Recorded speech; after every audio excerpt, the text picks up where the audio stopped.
Confidence does not vanish overnight, it erodes quietly.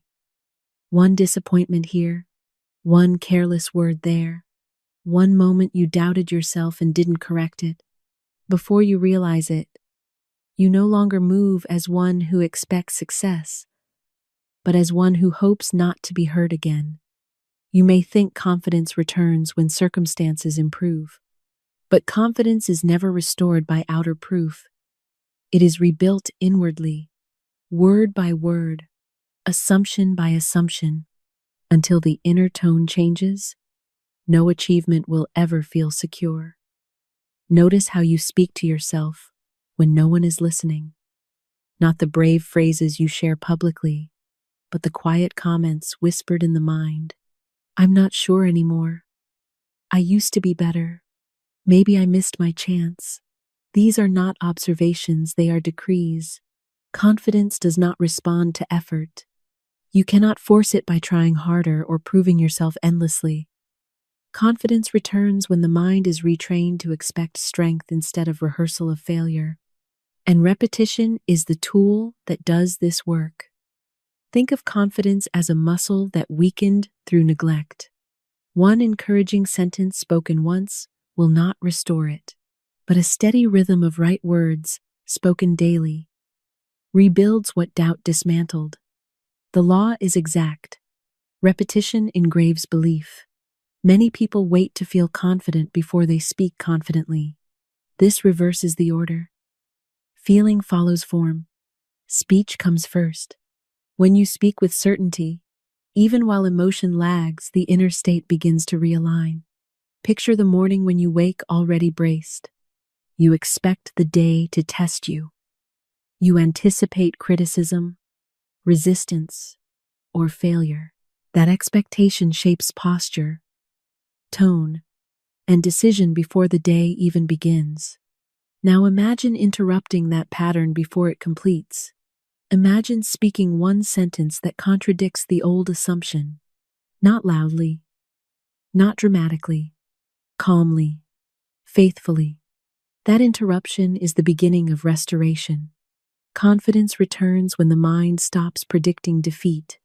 Every time you say, I can't, I'm not ready, or others are better, you reinforce the very weakness you wish to escape. Words shape identity long before results appear.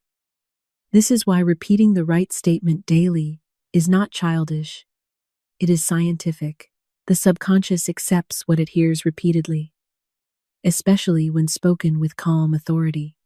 And the subconscious governs posture, tone, timing, and action. You may have tried affirmations before and felt nothing. That does not mean they failed. It means they were not repeated long enough to override the old script. Confidence lost over years is not rebuilt in moments. 14 days is not random. It is enough time to establish a new mental pathway if you do not argue with the process. If you allow the new tone to replace the old one, there will be a moment, usually around the third or fourth day, when doubt pushes back harder. The mind says, this isn't working. That voice is not truth. It is habit defending itself. Persistence at this stage is what separates change from repetition. Confidence rebuilds quietly. One day you notice your shoulders are different. Another day your voice steadies without effort. Soon you stop rehearsing what might go wrong. The shift is subtle but unmistakable. The danger is quitting too soon. Stopping on day 5 because you don't feel different keeps the old identity intact. The law does not respond to trial, it responds to consistency. Confidence answers the one who stays faithful to the word. Do not measure progress by emotion alone. Measure it by obedience. Each day you speak the words, you lay another stone in the foundation. And foundations are not exciting, but they are what holds the structure. You are not trying to convince the world. You are retraining your own mind. The world will follow automatically. Conditions always echo inner authority, never the other way around. Confidence is not arrogance. It is alignment. It is knowing you are guided, supported, and placed where you belong. When that knowing returns, hesitation dissolves without effort. Notice how fear loses its grip when confidence rises. Decisions become simpler. Comparison fades. You stop needing approval to move forward. This is not because you became perfect, but because you stopped arguing with your worth. Each repetition removes another layer of self-doubt. Each day weakens the old voice that said, "Be careful." The new voice does not shout, it simply states truth and expects agreement. Speak the words even if the past argues back. The past has no authority unless you keep renewing it. Confidence does not come from memory, it comes from assumption. By the end of 14 days, something will be different. Not because life changed first, but because you did. And when inner certainty returns, life has no choice but to respond. Begin tonight. Speak as one reclaiming ground. Do not rush. Do not dramatize. Repeat faithfully. Your confidence is not gone, it has only been waiting for the right words to call it back. Confidence does not depart a man in a single moment, nor does it return by chance. It is not shattered by one failure, nor restored by one success. Confidence is formed, weakened, and rebuilt by the manner in which a man habitually addresses himself. This truth, once understood, explains more lost years than any lack of opportunity ever could. Every man maintains a private conversation that no one else hears. It continues when he wakes, when he hesitates, when he weighs decision, and when he lies awake at night, reviewing the day. This inner address is not harmless commentary. It is instruction. It tells the subconscious mind who the man believes himself to be, what he expects of life, and how he anticipates being received by others. Most men speak to themselves more harshly than they would ever speak to another human being. They recount past mistakes, question present ability, and predict future disappointment, all without realizing they are engraving these ideas into belief. Confidence cannot survive such instruction. It does not fail, it obeys. I have studied men of unquestionable ability who moved through life cautiously, apologetically, and without authority. They were intelligent, experienced, and capable, yet they did not expect success. Their speech betrayed them, not the speech others heard, but the speech they whispered inwardly when doubt appeared. They said things such as, "I used to be better," or "I am not sure anymore," or "Others are more prepared than I am." These were not observations. They were decrees. Spoken repeatedly, they trained the mind to withdraw certainty before action even began. Confidence does not disappear because the world proves a man unworthy. It disappears because the man agrees inwardly with doubt and repeats it until it becomes familiar. Familiarity is the most dangerous force in mental life. The mind mistakes repetition for truth. Many men believe confidence will return when circumstances improve. They say, "Once I succeed again, I will feel like myself." This belief reverses the law. Confidence does not follow success. The inner posture must be corrected first, or outer proof will never feel secure. I have observed men achieve great victories and still feel uncertain. Their achievements did not restore confidence because their self-address remained unchanged. They succeeded outwardly while doubting inwardly. As a result, they lived in constant fear of reversal. Confidence is not arrogance. It is not bravado. It is alignment between inner speech and desired outcome. When a man speaks inwardly as one who expects to prevail, his posture, tone, timing, and decisions begin to reflect that expectation automatically. The body obeys the mind without argument. A man who addresses himself as uncertain moves cautiously. His shoulders draw inward. His voice loses firmness. His decisions hesitate. Others sense this immediately and respond accordingly. This response is not judgment, it is instinct. People follow confidence because it signals stability. They withdraw from uncertainty because it signals risk. Thus, a man's private self-address determines how the world receives him long before he ever speaks aloud. Confidence erodes quietly through neglect. A man allows careless thoughts to pass uncorrected. He tolerates inner remarks that diminish him. He rehearses past disappointment instead of interrupting it. Each unchallenged sentence weakens authority. The loss is gradual, which is why it goes unnoticed. A man does not wake one morning without confidence.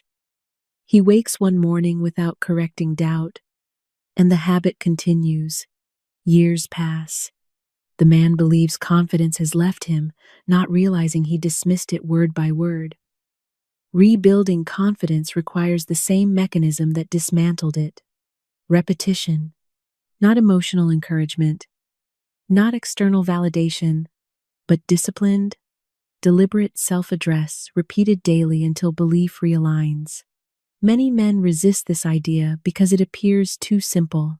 They want confidence to return dramatically, as if summoned by proof or applause. Yet the law does not respond to drama. It responds to instruction. The subconscious mind accepts what it hears most often, especially when spoken calmly and without argument. It does not ask whether the words are deserved. It asks only whether they are repeated. This is why a single encouraging phrase spoken once does little, while a doubtful phrase repeated daily reshapes identity. The mind obeys frequency, not fairness. I have known men who regained confidence without changing a single outer condition. They did not receive promotion, praise, or reward first. They changed only their inner speech. Within weeks, others responded differently to them. Opportunities appeared. Resistance diminished. They did not announce confidence. They embodied it. Their tone changed. Their timing improved. Their decisions were made without apology. Confidence returned because authority returned. The first discipline in rebuilding confidence is silence. When the mind begins to repeat old judgments, the man must learn to stop the sentence before it completes.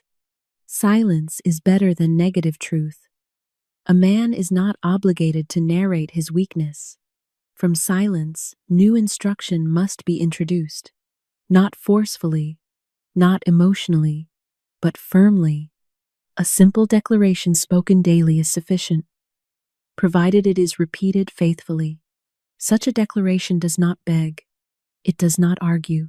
It states, for example, I speak to myself with authority, or I expect strength in my decisions.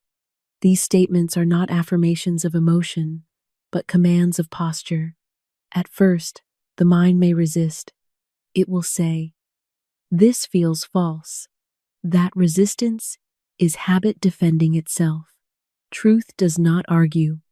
It establishes itself through repetition. Around the third or fourth day of disciplined self-address, doubt often intensifies. This is not failure. It is evidence that the old pattern is being challenged. Persistence at this point determines whether confidence rebuilds or retreats. Many men quit at this stage. They say, this is not working. In truth, it is working precisely as law dictates. Habit always resists replacement. Confidence belongs to the man who persists beyond resistance. Confidence rebuilds quietly. It does not announce itself. One day, the man notices he no longer rehearses failure. Another day, he speaks without hesitating. Another day, he decides without seeking approval. These are signs of authority returning. Others notice these changes sooner than the man himself. They comment that he seems steadier, more assured, less defensive. This response confirms the inner shift. Confidence restored through self-address is not fragile. It does not depend on applause. It remains steady because it is rooted in habit, not circumstance. This discipline alone can save years of hesitation. Many men spend decades waiting to feel ready. Readiness does not arrive. It is declared. Confidence does not respond to effort. It responds to instruction. When the inner voice speaks strength consistently, the mind reorganizes itself around that command. This is the foundation upon which the next stages are built. Without corrected self-address, no assumption, repetition, or action can hold. With it, confidence begins to return inevitably. A man who governs his inner speech governs his destiny more surely than one who governs others. For life reflects not what a man hopes, but what he consistently tells himself to expect. And confidence, once invited back through disciplined word, does not merely return, it remains. When a man has corrected the manner in which he addresses himself, confidence begins to stir, yet it remains incomplete until another law is understood and obeyed. This law is not concerned with feeling, but with identity. Confidence does not belong to the man who tries to feel strong. It belongs to the man who assumes strength as his rightful position. Most men misunderstand confidence because they associate it with emotion. They believe confidence is something one feels before acting. This belief alone has cost men more years of progress than failure ever could. Feeling does not precede action. Identity precedes feeling, and identity is established by assumption. A man may wait a lifetime to feel confident enough to act, and that feeling will never arrive. The subconscious mind does not generate confidence through waiting. It generates confidence through alignment with assumed role. When a man assumes the posture of authority, feeling follows as consequence. I have studied men who entered unfamiliar circumstances without assurance, yet carried themselves as though they belonged there. They did not boast. They did not explain. They simply acted as one who had a right to be present. Within a short time, others accepted them as such. Confidence grew because identity had been assumed. Contrast this with the man who waits for permission from circumstance. He asks silently, "Am I ready?" He looks for signals of approval. He delays action until certainty appears. That certainty never comes because identity has not been claimed. The subconscious mind responds not to possibility, but to position. When a man positions himself inwardly as uncertain, the mind prepares hesitation. When he positions himself as capable, the mind prepares authority. This positioning occurs long before emotion registers. A man may assume confidence while still feeling doubt. This is not deception. It is discipline. The subconscious does not require emotion to obey instruction. It requires repetition. Many men abandon this practice because they believe assumption without feeling is dishonest. They confuse honesty with obedience to habit. Truth is not defined by past experience. It is defined by direction. A man does not become confident by reviewing evidence of his strength. He becomes confident by acting from the assumption that strength is present and allowing behavior to confirm it. I once observed a man who had lost confidence through repeated disappointment. His abilities remained intact, yet he no longer trusted his judgment. He waited for reassurance before every decision. When instructed to assume authority before feeling it, he resisted. He believed confidence must be earned again. When he finally acted from assumption, making decisions calmly without apology, his results improved almost immediately. More importantly, his self-trust returned. Feeling followed form. Assumed identity reshapes posture. The man stands differently. He speaks with measured tone. He listens without defensiveness. These changes are not conscious. They are the result of inner positioning. Others respond to assumed identity instinctively. They do not ask whether the man feels confident. They observe whether he behaves as one who belongs. Behavior communicates identity more clearly than explanation. This is why some men advance rapidly in unfamiliar environments while others hesitate endlessly. The difference is not preparation, but assumption. Confidence is restored when a man stops asking whether he is ready and begins acting as though readiness is natural. This does not mean recklessness. It means alignment with capacity rather than memory. Memory records past events. Identity governs present action. When memory dominates, confidence erodes. When identity governs, confidence stabilizes. The law of assumed identity operates whether a man understands it or not.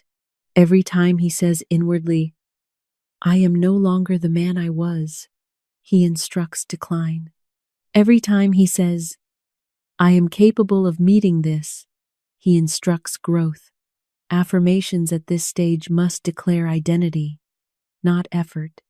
Statements such as, "I act from authority," or "I belong where I stand," establish position.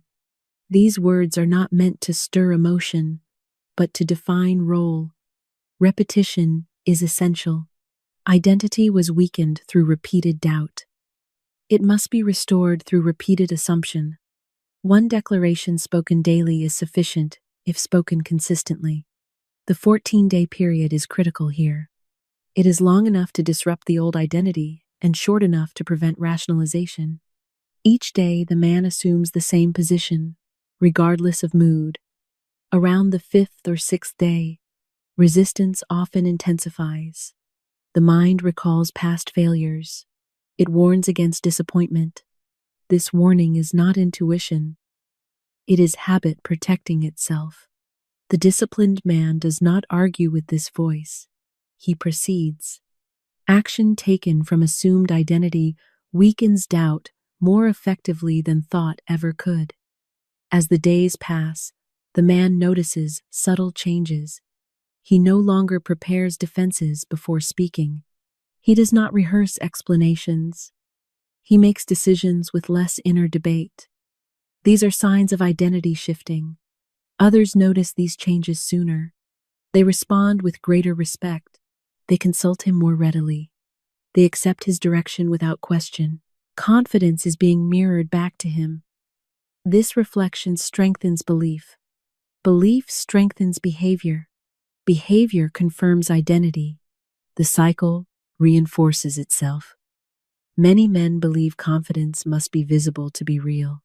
In truth, confidence becomes visible only after it has become habitual.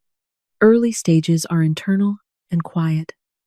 The danger at this stage is retreat. If the man abandons assumption because feeling lags, the old identity reasserts itself. Consistency, not intensity, determines outcome. Assumed identity does not require constant assertion. It requires constancy. The man assumes his position inwardly and allows behavior to express it naturally. This law alone can save years of self-doubt. Men often spend decades collecting credentials, waiting to feel worthy. Worthiness is not granted by evidence. It is claimed by position. When a man assumes confidence as his natural state, he stops comparing himself to others. Comparison dissolves because identity is no longer borrowed. It is owned. Confidence restored through assumed identity does not inflate ego. It steadies character. The man no longer needs approval because he no longer questions his place. This steadiness allows him to face challenge without retreat.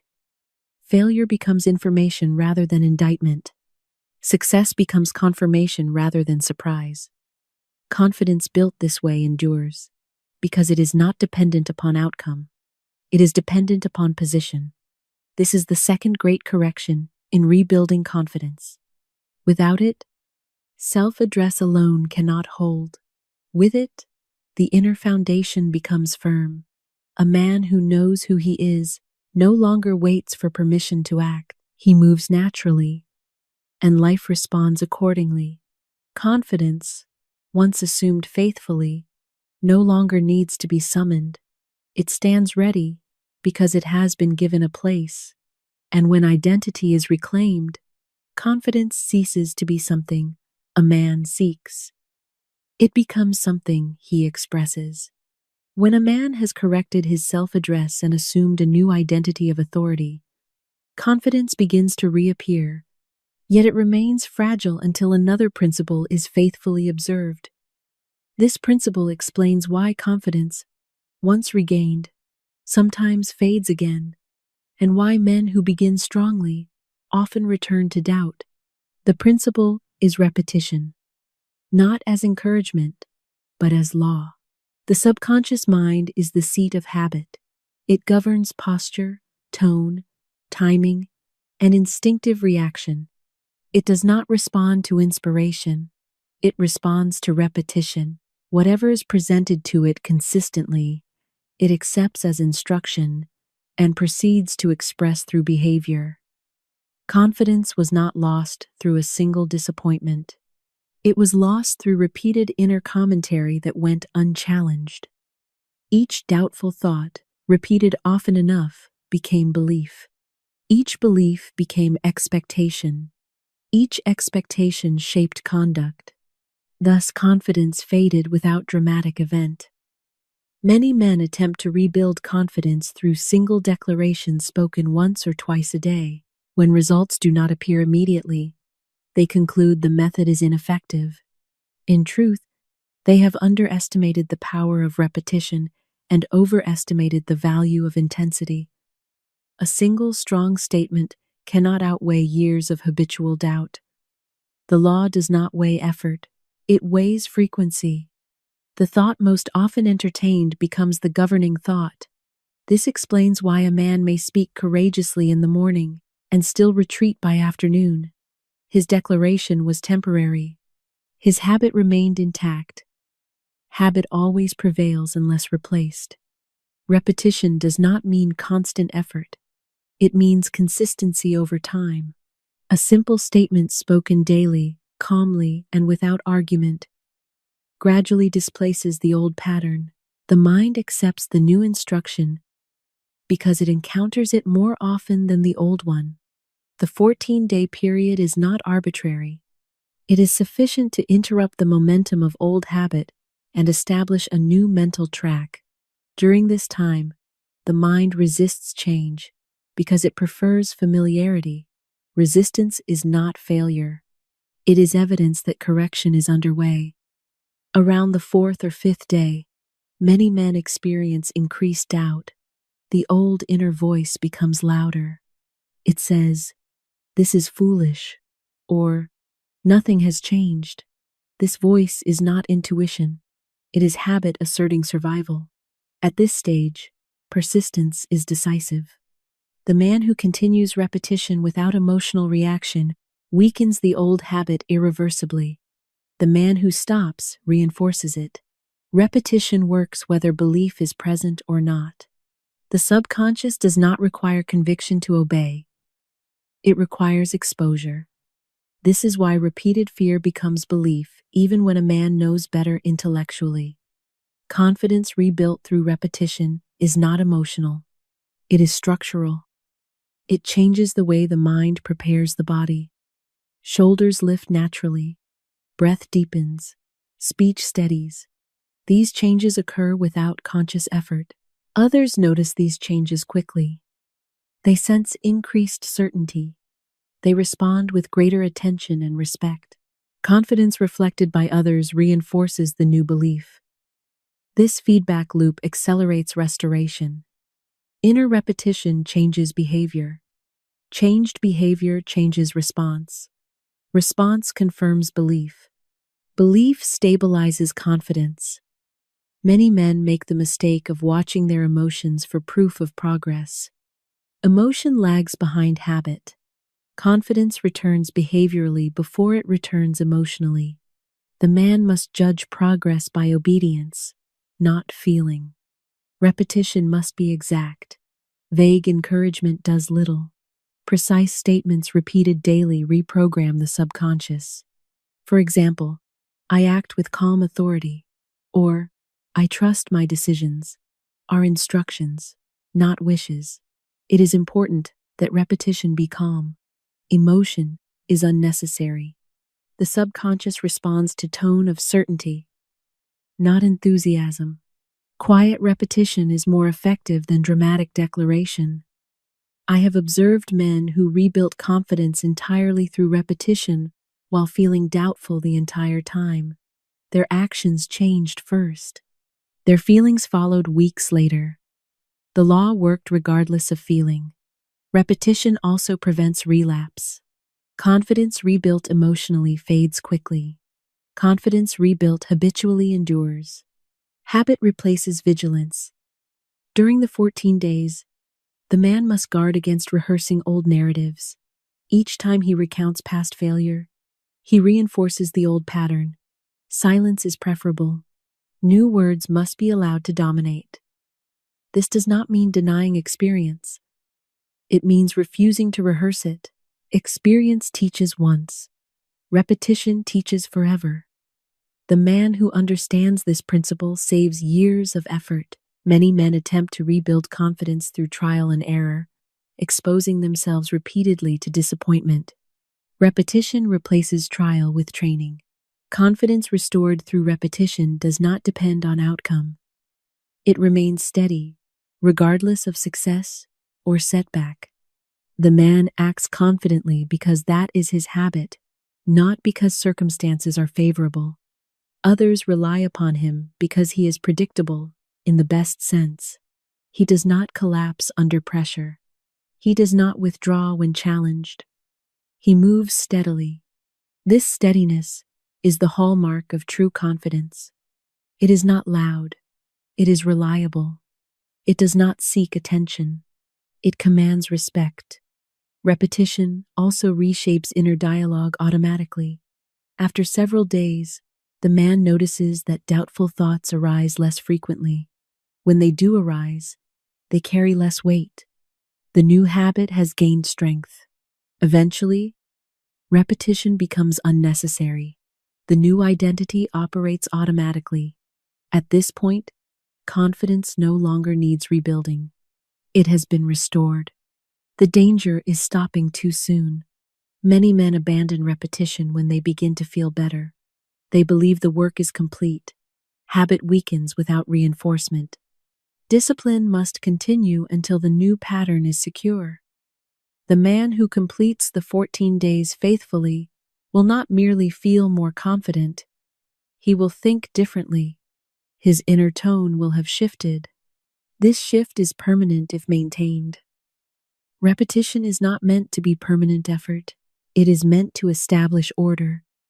Once order exists, effort fades. Confidence restored through repetition is quiet but firm. It does not need defense. It does not require explanation. It stands. This is the third great correction in rebuilding confidence. Without repetition, assumption collapses. With repetition, identity becomes fixed. The man who understands this law no longer searches for confidence. He builds it deliberately. And what is built deliberately endures. When repetition has begun its work and the inner tone has shifted, confidence approaches its final test. This test does not appear as emotion or thought, but as action. Without this confirmation, the mind may drift back toward hesitation, not because belief failed, but because behavior was not allowed to seal it. Confidence is not proven by how a man feels in quiet moments. It is proven by how he moves when decision is required. The subconscious mind accepts belief fully only after it observes behavior that agrees with it. Thought prepares. Action completes. Many men rebuild confidence inwardly, only to lose it again because they continue to act as though uncertainty were still justified. They hesitate. They seek approval. They delay choice. These behaviors contradict the new instruction and confuse the mind. The law requires agreement between inner declaration and outward motion. Action does not need to be dramatic to confirm confidence. In fact, small, calm decisions are more powerful than bold gestures. Each decisive act, taken without apology, teaches the subconscious that authority has returned. I have observed men who spoke wisely, affirmed faithfully, and repeated diligently, yet stalled at this stage. Their inner speech had changed, but their conduct had not. They still asked permission. They still waited for reassurance. The mind, seeing contradiction, reverted to the old pattern. The man who completes the work allows behavior to follow belief naturally. He does not rush. He does not force.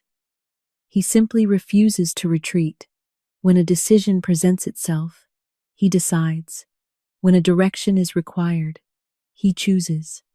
When uncertainty appears, he proceeds calmly. This movement confirms identity more effectively than thought ever could. The body learns confidence through motion. The mind learns confidence through outcome. Together, they establish permanence. Others respond immediately to confirmed confidence. They do not need explanation. They sense decisiveness in posture, tone, and timing. They follow direction more readily. They withdraw resistance. This response further reinforces belief. Behavior also interrupts fear. Fear cannot survive sustained action. It requires hesitation to exist. When a man moves steadily, fear loses its footing. Confidence strengthens as fear weakens. Many men believe they must eliminate fear before acting. This belief delays action indefinitely. Fear is not eliminated by thought. It is displaced by motion. Confidence grows as action continues. It is important that action at this stage be deliberate rather than impulsive. Confidence is not recklessness. It is calm certainty. The man acts thoughtfully, but without inner debate. Debate belongs to uncertainty. Small acts are sufficient. Speaking when one would normally remain silent, deciding without rehearsal, declining to explain oneself unnecessarily. These actions confirm authority. I once observed a man who had lost confidence through years of criticism. He rebuilt inner belief through repetition, yet continued to apologize reflexively. When he ceased apologizing for his presence and decisions, confidence stabilized rapidly. Behavior completed the correction.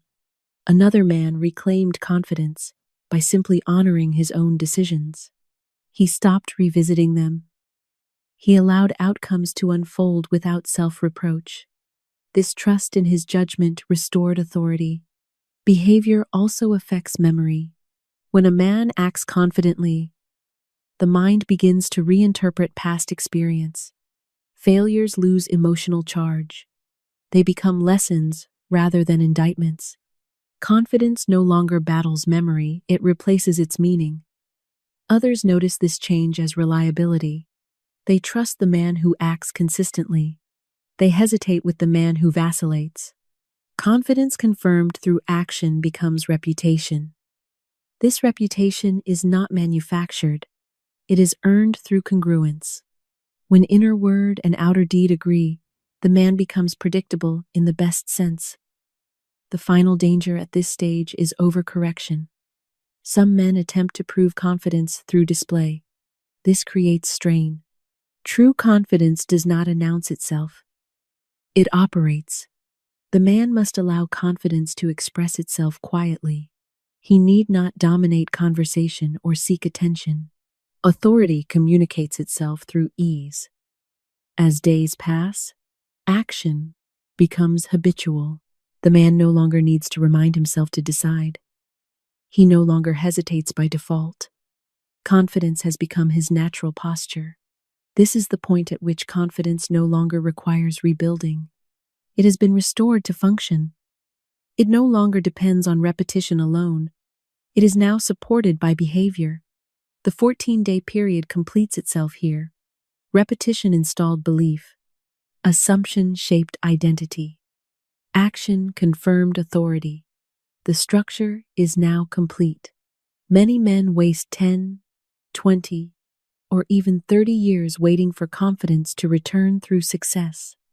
In truth, success waits for confidence to move first. This reversal is the great economy of life. By acting from confidence before feeling it fully, the man saves years of hesitation. He advances while others wait. He learns through movement rather than rumination. Confidence restored in this manner is resilient. It does not collapse under criticism. It does not fade with setback. It remains because it is rooted in habit, not emotion. Others follow such a man naturally. They trust his steadiness. They respect his restraint. They sense his authority without being told.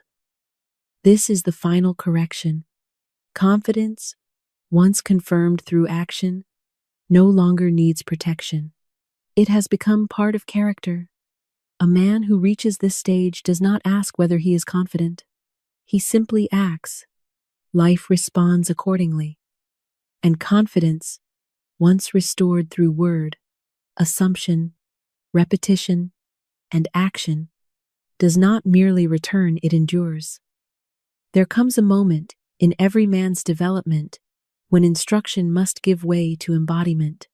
Up to this point, you have examined causes, corrected habits, and practiced discipline.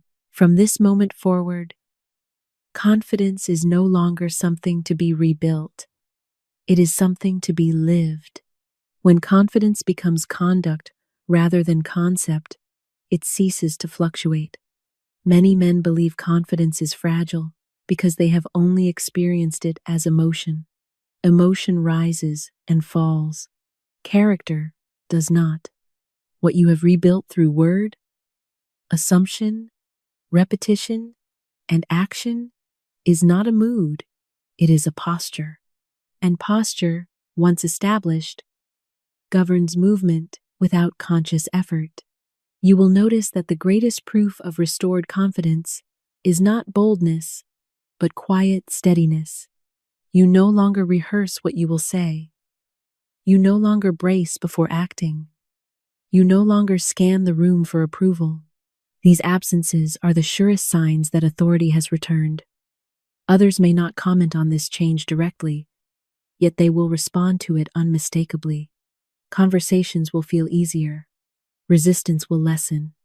Decisions will be accepted without debate. Confidence speaks most clearly when it does not speak at all. It is important now that you resist the temptation to measure yourself. Measurement belongs to uncertainty. The man who measures confidence is still negotiating with doubt. The man who trusts his posture moves without accounting. From time to time, old memories may surface, a past failure, a former hesitation. When they do, observe them without engagement. Memory has no authority unless it is renewed. You are not required to relive what no longer instructs you. Confidence maintained through habit does not require vigilance. It requires alignment. As long as your words, assumptions, and actions agree, confidence remains stable. When contradiction appears, correction is simple and immediate. Do not attempt to prove confidence to yourself or to others. Proof invites challenge. Confidence that endures does not argue for its place. It occupies it. Many men lose confidence again by seeking reassurance. They ask others to confirm what they should already know. Approval feels comforting, but it weakens authority. Self-trust strengthens it. You may notice that as confidence stabilizes, ambition changes character. It becomes calmer, less frantic, more deliberate. You are no longer driven by the need to validate yourself. You are guided by purpose. This shift saves years of effort. Men often exhaust themselves, proving worth they already possess. When worth is assumed, effort becomes efficient. You will also notice a change in how you respond to uncertainty. Where you once hesitated, you now pause. Where you once feared error, you now correct calmly. This is not courage, it is clarity. Confidence does not require certainty of outcome. It requires certainty of self. When self-trust is present, outcomes become manageable rather than threatening. It is at this stage that many men make the mistake of abandoning discipline. They believe confidence has returned permanently and no longer requires attention. Habit, once formed, is strong, but it must still be respected. Respect does not mean repetition forever. It means restraint. You continue to speak carefully. You refuse to rehearse doubt. You allow behavior to remain aligned. These choices become natural. From this point forward, confidence is no longer something you do. It is something you are. And what you are expresses itself without effort. Others will sense this and respond accordingly. Leadership opportunities arise naturally. Responsibility is offered without request. Influence increases quietly. You may be tempted to explain your change. Resist this impulse. Explanation turns living truth into theory. Let results speak. Confidence that is explained becomes defended. Confidence that is lived becomes unquestioned. Remember that confidence is not immunity from difficulty. Challenges will still arise. The difference now is that they no longer define you. They are addressed, not internalized. Failure, when it occurs, will feel different. It will not diminish you. It will instruct you. You will adjust and proceed without self-condemnation. This is mastery. Many men spend their lives seeking confidence through achievement. They collect evidence, titles, and praise. Yet without inner alignment, these trophies do not satisfy. Confidence rebuilt from within cannot be taken away. This is how years are saved. Not by avoiding challenge, but by eliminating hesitation. Not by seeking reassurance, but by trusting alignment. Not by waiting, but by moving. The man who waits to feel confident sacrifices time. The man who assumes confidence reclaims it. You have now reclaimed something that was never truly lost. Confidence did not abandon you. It waited for instruction, and you have given it. From this day forward, let your words remain precise, your assumptions steady, your actions deliberate. These are not practices to perform, but principles to honor. When doubt appears, do not dramatize it, correct it. When fear whispers, do not argue, move. When uncertainty arises, do not retreat, decide. Confidence is not loud. It is exact. It does not rush. It does not stall. It proceeds. Others will follow your example without being told. They will sense your steadiness and trust it. Influence grows where confidence rests. You will know that confidence has been restored not when you feel powerful, but when you feel calm. Calm is the signature of authority. Carry this calm with you into every decision. Let it govern your tone, your timing, your conduct. Life will respond accordingly. This is not the end of effort, but the end of doubt. And where doubt ends, confidence no longer needs rebuilding. It stands, and what stands endures. There is a quiet moment that arrives after true confidence has been restored, a moment so subtle that many men overlook it. It is not marked by triumph, nor by relief, but by stillness. In that stillness, the man realizes he is no longer watching himself. He is no longer measuring his tone, questioning his decisions, or preparing defenses in advance. He is simply present. This is the sign that confidence has ceased to be an effort and has become a state.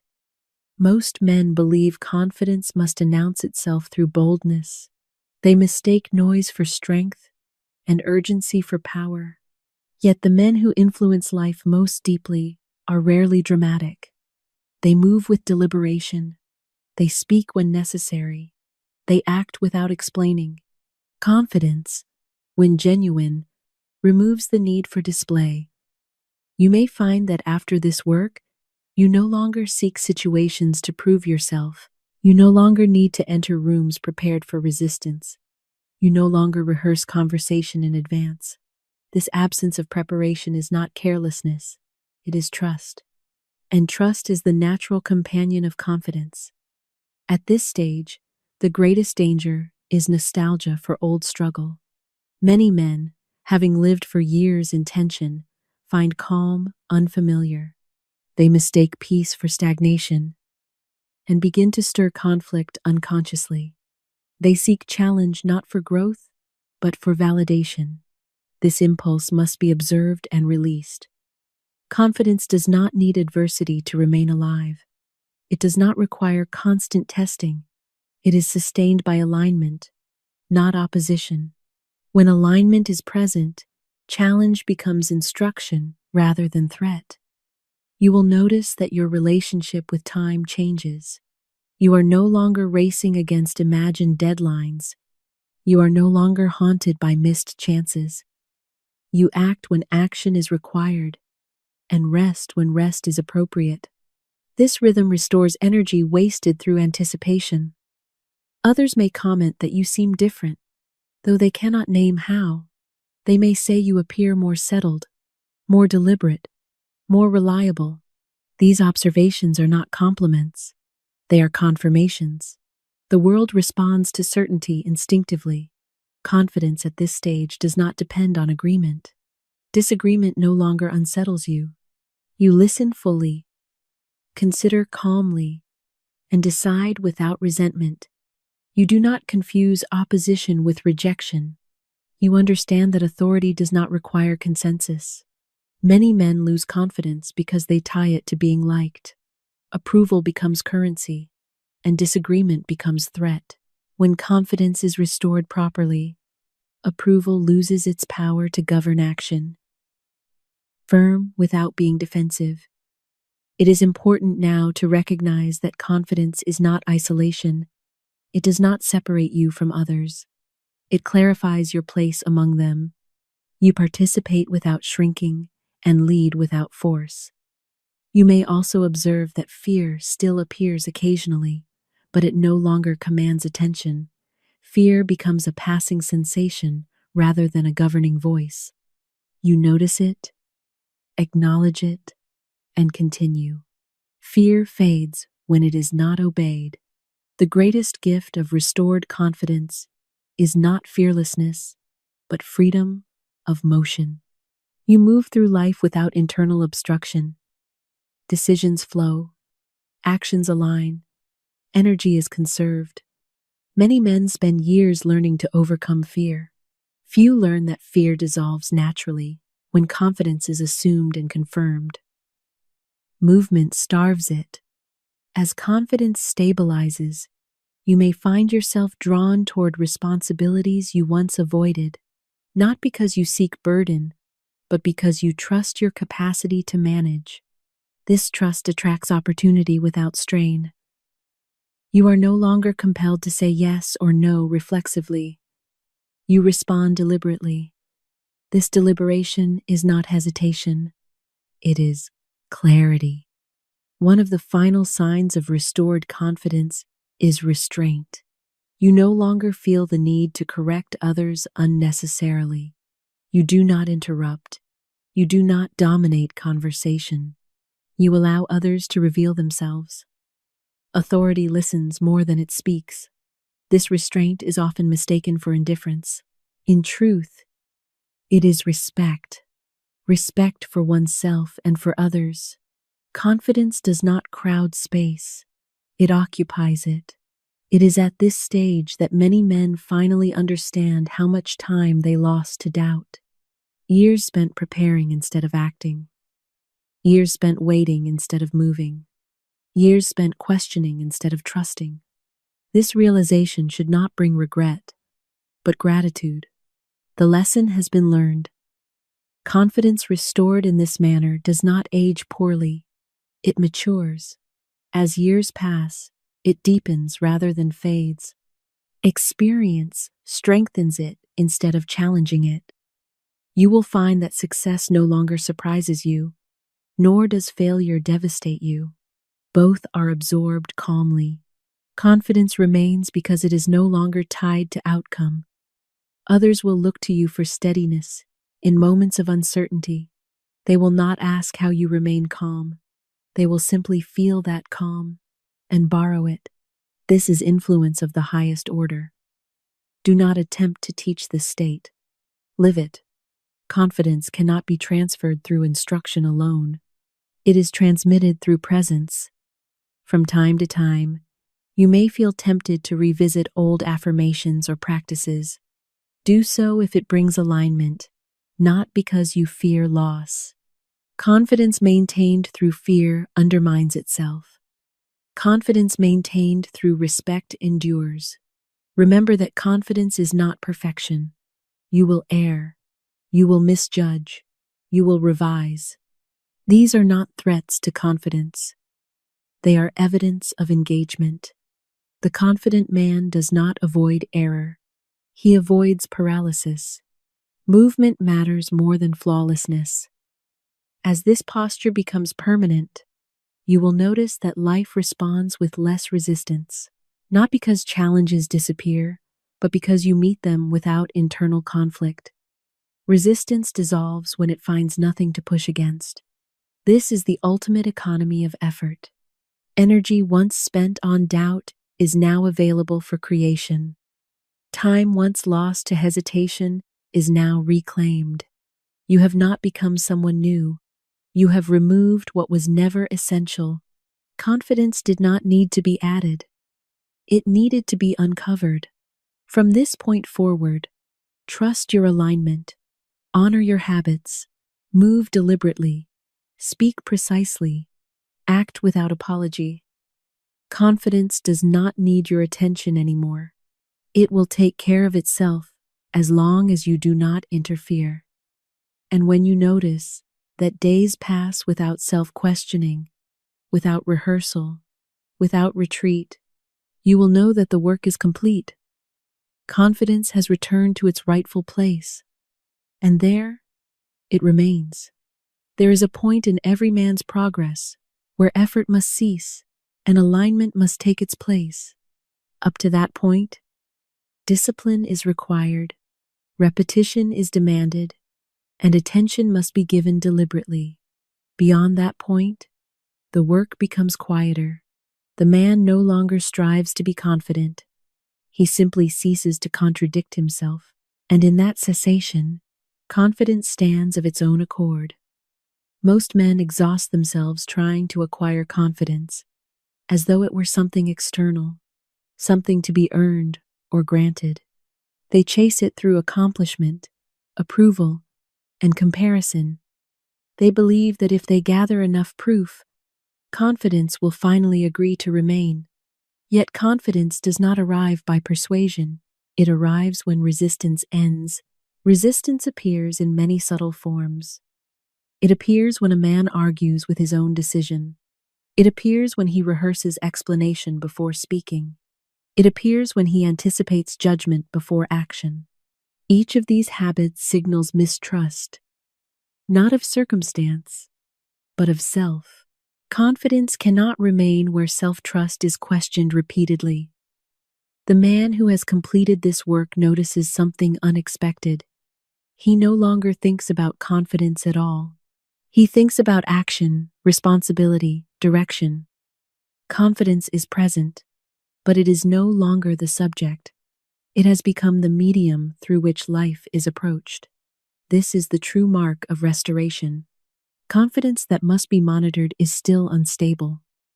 Confidence that is forgotten is secure.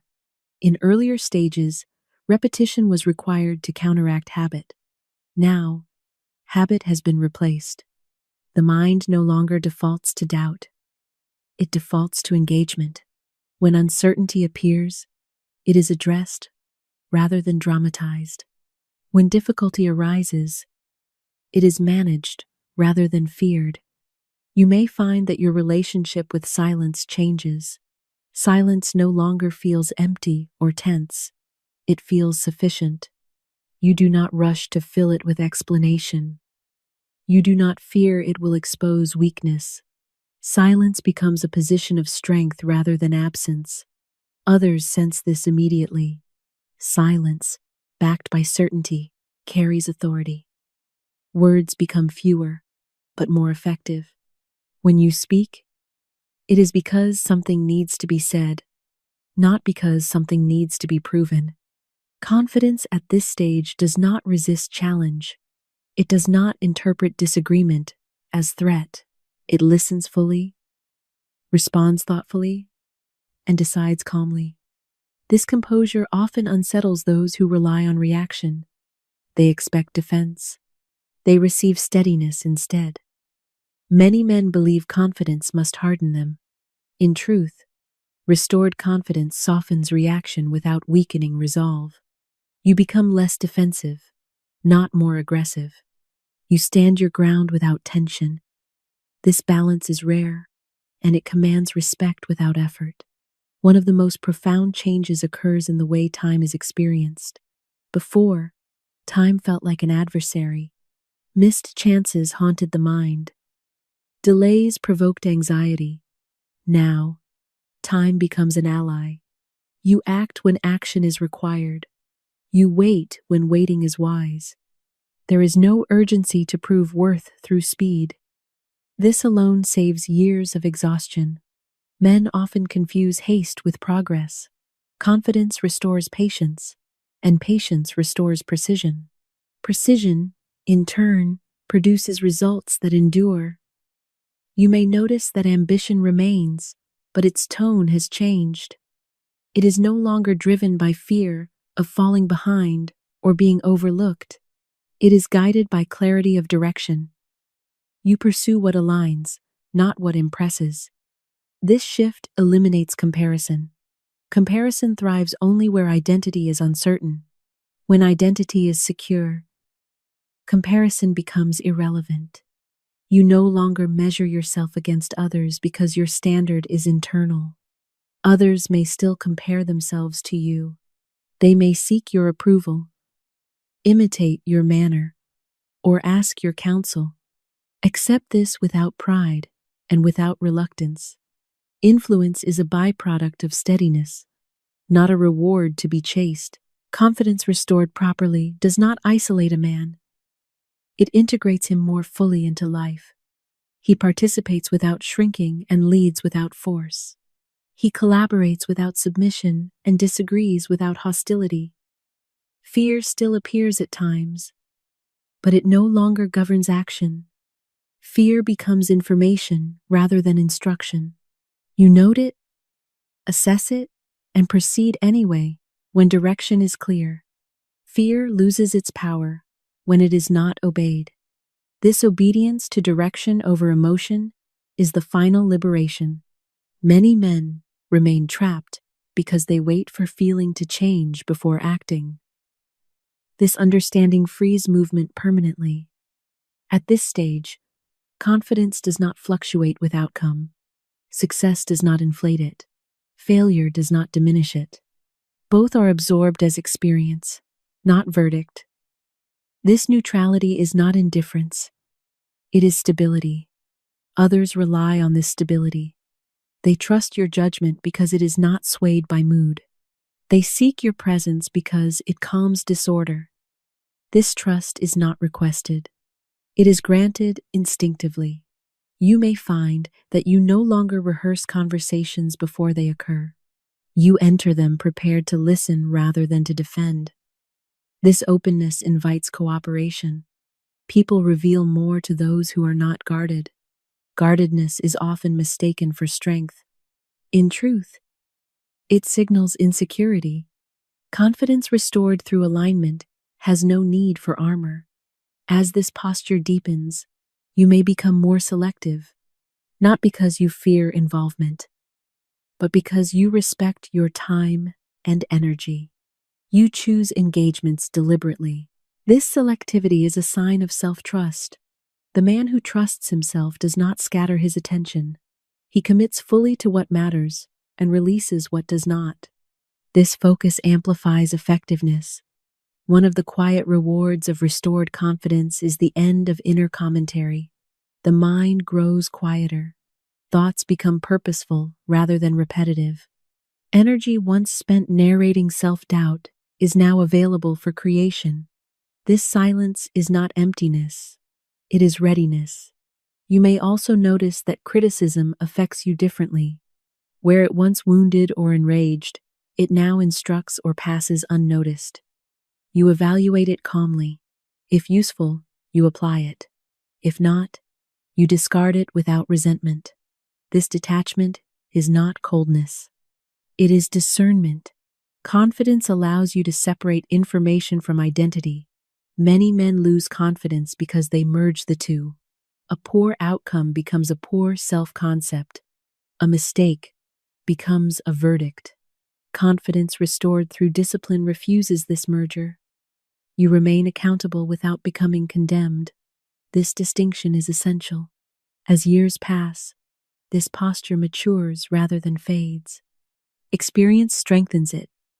Responsibility deepens it. Confidence becomes quieter, steadier, more precise. You may find that fewer things disturb you, not because life has become easier, but because you no longer interpret difficulty as threat. Threat requires uncertainty. Certainty neutralizes it. Certainty here does not mean knowing outcomes. It means knowing yourself. You trust your capacity to respond appropriately, whatever arises. This trust eliminates fear at its root. The final test of confidence is not success, but waiting. Can you wait without anxiety? Can you pause without self-doubt? Can you allow events to unfold without interference? When the answer is yes, confidence has fully returned. Waiting from confidence is different from waiting from fear. Fear waits while worrying. Confidence waits while preparing. One drains energy. The other conserves it. You now conserve energy. You no longer squander it on speculation, rehearsal, or regret. This conservation compounds over time, producing clarity, health, and effectiveness. Others may ask how you became this way. You will find that explanation feels unnecessary. Words cannot convey alignment. Only presence can. Live from this place.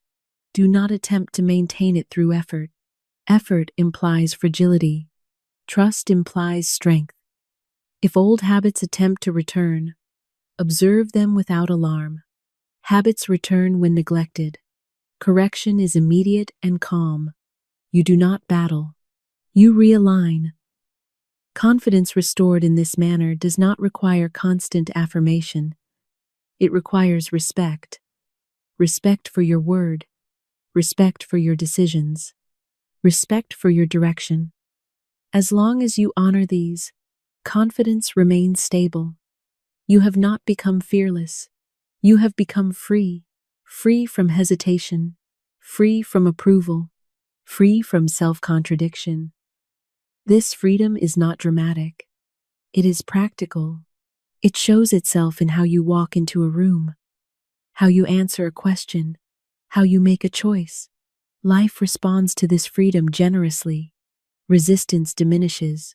Cooperation increases. Opportunity appears naturally.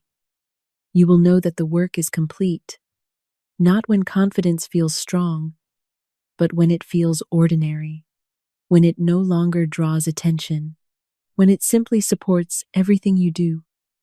At that point, there is nothing left to rebuild. Confidence has returned to its rightful place as the foundation, not the focus.